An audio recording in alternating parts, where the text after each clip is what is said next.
Et donc ce cheminement de l'inconscient vers un côté plus conscient, d'une certaine manière, c'est, je crois, j'ose le dire, je ne suis pas philosophe professionnel, mais c'est ça la philosophie, le cheminement philosophique. C'est petit à petit d'élargir en fait notre horizon. On part de quelque part, mais petit à petit, on élargit notre horizon. Et dans les traditions, par exemple, indiennes, qu'elles soient bouddhistes ou qu'elles soient hindoues,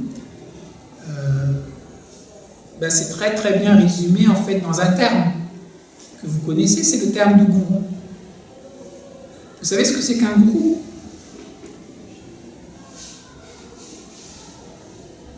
Non? Alors c'est quoi? Un gourou. C'est une espèce de meneur spirituel. D'accord, donc un meneur spirituel? Un guide spirituel? Ok. Oui, donc on peut dire oui, c'est vrai. Et alors la racine en fait du mot gourou en sanskrit, c'est celui qui écarte l'obscurité. Donc en fait le principe de gourou, c'est ce principe de conscience finalement. C'est celui qui rend conscient des choses qui étaient inconscientes. Donc c'est celui qui peut aider les autres parce qu'il a mis un peu de lumière, on va dire, en lui pour éclairer un peu qui il était. Et comme il a une certaine vision de ça, il peut aider d'autres à commencer à faire un peu la lumière de qui ils sont eux.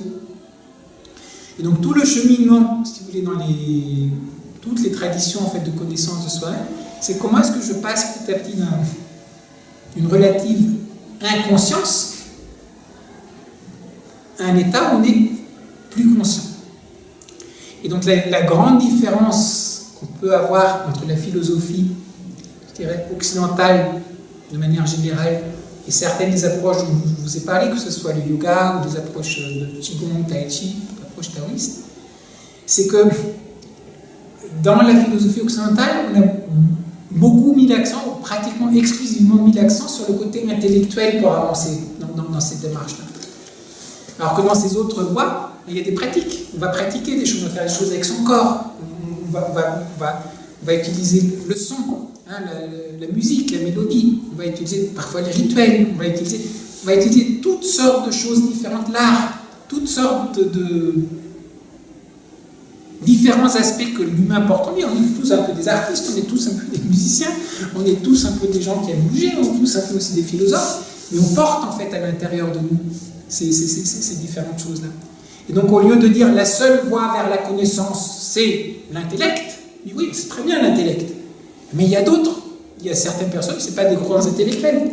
En Inde, on dirait le mot yoga. Vous savez ce que ça signifie le mot yoga? Non, personne? Toi qui pratiques le yoga? Non. Il y a deux racines étymologiques pour yoga.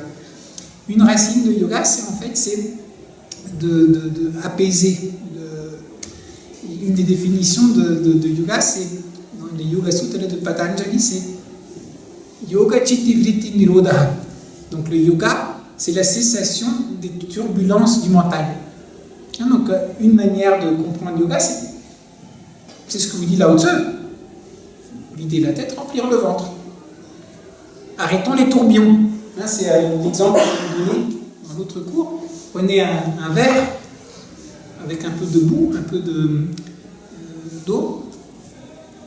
Vous secouez, vous le posez, c'est tout marron. Et en plus, ça tourne. Et après, vous le posez. Vous le mettez au calme. Il se décante. Quand il se décante, vous voyez encore la boue.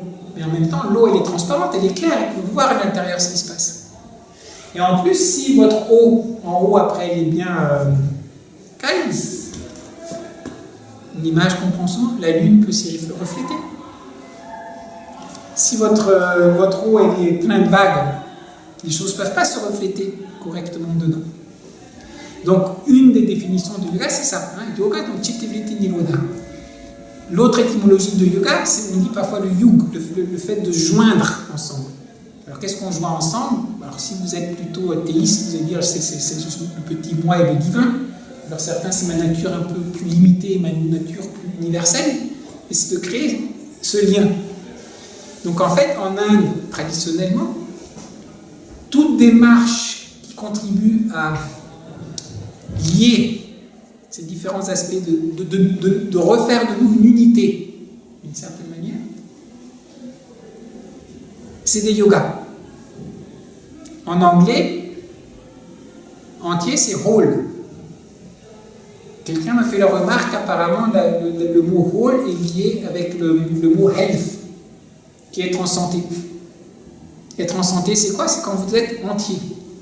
Que toutes les parties de ce que vous êtes vont bien et coopèrent bien ensemble. Et qu'il n'y ait pas d'accro. Et quand il y a une partie qui est en déficit ou que ça ne travaille pas bien ensemble, là, tout d'un coup, c'est... Alors, en anglais, c'est pareil, c'est chouette. Alors, you're not at ease anymore. On n'est plus confortable. On a disease. C'est parlant.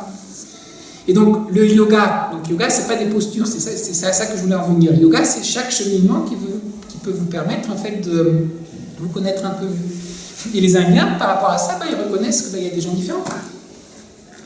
Donc, si vous êtes un philosophe, ok, Jnana Yoga, c'est quoi, non? C'est le yoga d'introspection, réflexion. Il y a deux approches. Il y a l'approche iti ou neti. Vous commencez à dire, non, est-ce que je suis le corps? Ben non, je ne suis pas le corps. Bon, alors, est-ce que je suis les émotions? Non, je ne suis pas non plus les émotions. Mais vraiment une enquête approfondie, et puis à chaque fois, ben non, je suis pas. Mais alors, vous êtes quoi? Qu'est-ce qui reste quand vous n'êtes pas tout ça? Puis l'autre approche, c'est une autre approche qui est iti. Ben oui, je suis ça, je suis le corps. Alors, je suis que le corps. Ben non, qu'est-ce que je suis encore? Ben, je suis aussi ça. Et petit à petit, vous bâtissez comme ça. Mais tout le monde n'est pas un intellectuel. Il y en a qui ont un grand cœur. Un cœur qui déborde, il faut qu'ils fassent des choses pour les autres, ils se sentent compassionnés, il faut partager, il faut aimer. Ok, très bien, si c'est le cœur et l'émotion qui priment. Bhakti Yoga. Bhakti Yoga, c'est le yoga de la dévotion. Peut-être que vous avez rencontré, en fait, une des manifestations de Bhakti Yoga, vous avez rencontré des gens à Hare Krishna. Parce que souvent, enfin peut-être c'est moins à la mode maintenant, hein, mais je me rappelle quand moi j'étais jeune, on rencontrait souvent dans les villes, en fait, parce qu'ils venaient distribuer aussi un peu des trucs, et puis ils chantaient souvent les bhajans. Ça, c'est en fait, c'est le yoga de la dévotion. Donc ça passe beaucoup par les chants, ça passe par la dévotion, ça passe par... c'est l'émotionnel. Tu les gnana yoga, qu'est-ce qu'on fait? Vous avez un intellect qui est un peu comme ça, et puis petit à petit, ce qu'on essaye de faire, c'est de ouvrir mon intellect. Et quand mon intellect va commencer à devenir plus vaste, normalement, ça va avoir des impacts aussi par rapport à comment je ressens les choses, comment j'agis dans le monde. Bhakti Yoga, c'est le cœur. Vous avez l'émotion, mais vous êtes un gros émotionnel, mais en même temps, sur des petites émotions, c'est vos histoires d'amour, c'est vos histoires, mais ça reste limité. Là, vous dites, ok, on prend cette émotion, mais on va l'ouvrir à tout le monde. Et donc là, qu'est-ce que vous faites? Vous aimez le cœur. Mais donc on va ouvrir le cœur. Mais en même temps, quand vous commencez à ouvrir plus le cœur, ça appelle aussi un peu la sagesse, parce que vous vous rendez compte que... qu'est-ce que c'est qu'aimer quelqu'un? C'est une grande question, ça. On peut étouffer des gens avec son amour aussi. Donc il y a une intelligence qu'il faut développer aussi par rapport à comment aimer, pour vraiment aimer, hein, pour que ce soit un amour qui soit bénéfique pour tout le monde. Après, il y a des gens où c'est pas tel... Quand je dis ça, c'est... Tout le monde a un peu de tout, hein, mais disons par rapport à la pondération. Puis il y a des gens, bon, c'est bien beau d'avoir des sentiments, et puis c'est bien beau peut-être de réfléchir, mais bon, c'est l'action, quoi. Il faut agir. Il faut construire des trucs, il faut monter des projets, il faut... C'est ça quand même le sens de la vie. Enfin, on ne va pas le truc émotionnel, là, non. Faisons des trucs, agissons. Karma Yoga. Alors Karma Yoga, c'est quoi? Là, c'est le yoga de l'action non intéressée. Ok, vous avez besoin d'agir, agissez. Mais au lieu d'agir en disant je vais agir parce que je vais gagner d'autant plus, et je vais, etc., on pourra prendre le pouvoir et je vais avoir encore plus de gens sous moi que je peux contrôler, puis je suis le chef, etc. Ok, oui, c'est une manière de se motiver pour agir. Karma Yoga, c'est ok, travaillez, faites votre travail, faites les choses, mais ne vous attachez pas aux fruits du travail. Et donc là, à nouveau, qu'est-ce que vous êtes en train de faire? Vous êtes en train d'ouvrir la notion d'action. Donc au lieu que ce soit une action qui est égocentrée, à nouveau c'est une action en fait, qui prend des proportions plus vastes. Et dès que vous prenez des proportions plus vastes, à nouveau il va y avoir les autres trucs. Oui, mais alors comment faire? Puis il y a la sagesse et l'amour qui commencent à être liés. Et parfois, on lit, d'ailleurs, je suis en train de le penser maintenant, on lit ces trois dimensions-là. On a dit l'amour de la sagesse, mais ce n'est pas toute l'histoire. Je vais poser la question, l'amour de la sagesse, pourquoi? Pour les philosophes.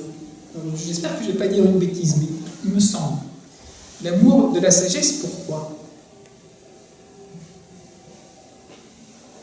Pourquoi les philosophes ont cet amour de la sagesse? Mais ça sert à quoi la sagesse?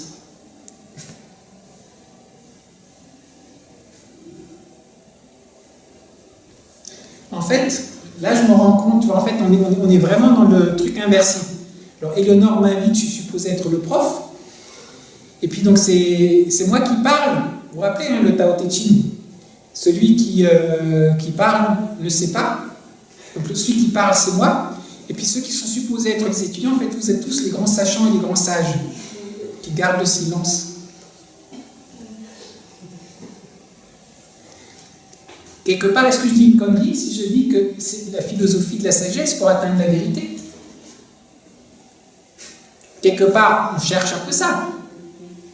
On n'aime pas la sagesse pour la sagesse uniquement en tant que telle. Quelque part, la sagesse, elle nous interpelle parce qu'on pense qu'avec la sagesse, et l'amour de cette sagesse... Sortie de vérité, on a travaillé sur la vérité scientifique, mais je ne pense pas que ce soit cette... La vérité, alors il y a dans le bouddhisme, dans l'hindouisme, parfois on parle de l'être-té, de ce qui est, de voir les choses telles qu'elles sont. Pour les Indiens, parfois la réalité ultime ou la vérité ultime, ils appellent Sat, Chit, Ananda. Sat, c'est être. Chit, c'est conscience. Ananda, c'est béatitude. Donc au sens le plus profond, le cœur en fait, de la réalité, dans cette approche-là de yoga, c'est Satchitananda, la réalité entre guillemets ultime, telle que les choses sont, c'est être-té, conscience et béatitude. Donc effectivement, quand je parle de vérité, c'est pas uniquement une vérité intellectuelle, hein. Même si c'est sur quoi on parle. Quand le philosophe dit qu'il cherche la vérité, enfin il cherche la vérité. Après on peut dire ouais non mais ta vérité elle est culturellement machin, et puis dans d'autres cultures on pense autre chose, et puis c'est pas scientifique, etc. Mais n'empêche que ce qu'il cherche quelque part c'est la vérité. Et dans les traditions plus occidentales, ben, parfois on fait le lien, on dit que ben, la vérité c'est la fruit de la sagesse et de l'amour. Si vous avez une médaille, en fait, de la médaille de la vérité, ou voilà, ben, une face c'est la sagesse et l'autre c'est l'amour. Chez les bouddhistes, vous avez trouvé, si vous voulez aller vers l'éveil, ben, vous avez la sagesse et la compassion. Vous avez toujours ces deux ailes-là qui en fait qui vont vous... c'est un peu comme une autre image qui me vient. Un fleuve, l'eau qui coule, c'est l'amour. Ça nourrit, ça soutient, ça coule. La sagesse, c'est quoi? C'est le lit de la rivière. Ça l'oriente. Ça lui donne un cadre, parce que sinon l'amour, ça déborde. Et là, il y a le lit quelque part qui... Voilà. Et dans cette analogie-là, la vérité, ce serait quoi? Ben, c'est la source. S'il n'y a pas de source, enfin, le fleuve vient de quelque part. Hein, donc vous êtes là quand je vous ai parlé de karma yoga, bhakti yoga, jnana yoga, puis l'autre hatha yoga, raja yoga, là c'est plus les yogas physiques avec aussi énergétique, enfin tout ce travail-là. Ben, vous voyez qu'en même temps ils sont liés à différents éléments de base, on va dire, de la constitution humaine, qui sont ben, ces aspects de vérité, d'amour et de sagesse. Et si vous voulez avoir une approche qui serait uniquement sur l'un des points, en oubliant complètement les autres, ben quelque part, c'est comme si vous mutilez quelque part. Pourquoi ne regarder que ça? Pourquoi s'interdire, entre guillemets, de vivre pleinement et d'accepter aussi ces autres aspects?